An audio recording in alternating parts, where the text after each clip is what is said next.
Welcome. Today we have Xiaomi Redmi Note 12 and we need to remove family link.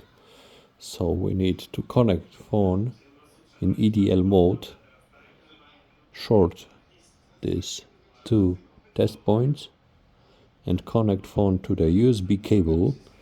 Next go to the unlock tool and there we have our model with Snapdragon 685 EDL mode, and there we have erase FRP,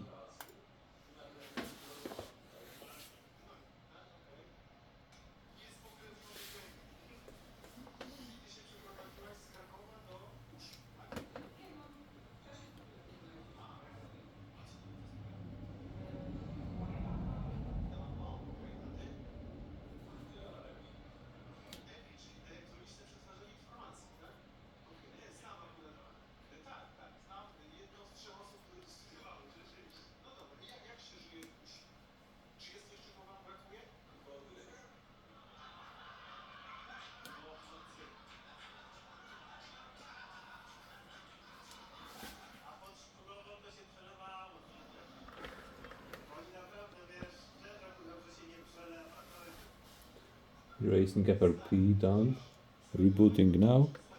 Now phone should work without any lags.